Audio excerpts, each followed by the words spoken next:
Hey everyone, let's dive straight into the chaos unfolding in Georgia. Tbilisi, the Georgian capital, has turned into a battleground over the past few days.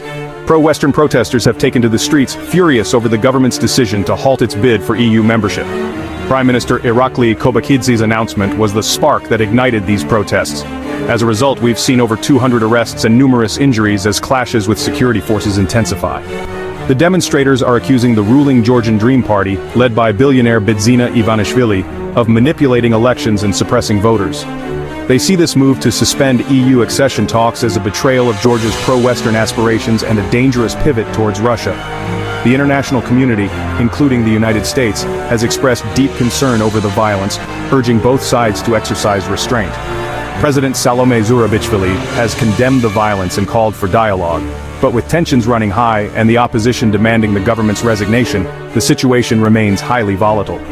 This has plunged Georgia into a political crisis, raising serious questions about its stability and commitment to democratic values.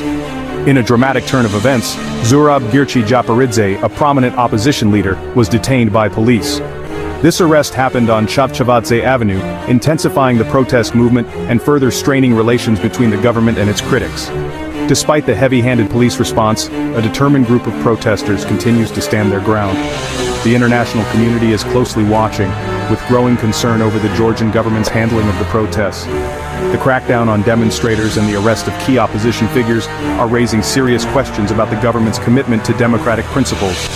Adding fuel to the fire, we've seen high-profile resignations within Georgia's diplomatic ranks. David Solominia, the ambassador to the Netherlands, and Otar Berdzenishvili, the ambassador to Bulgaria, have both stepped down.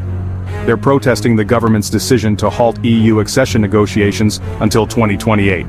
These resignations reflect a broader discontent with the government's policies and its perceived backsliding on democratic reforms. Over 150 Georgian diplomats have condemned the suspension of EU talks, arguing that it undermines the country's strategic interests and democratic values.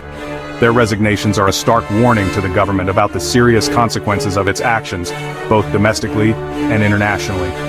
So, as Georgia stands at this critical juncture, the world watches closely. Will the government listen to its people and the international community, or will the situation escalate further? Stay tuned for more updates on this developing story. Thanks for watching, and make sure to like, share, and subscribe for the latest news.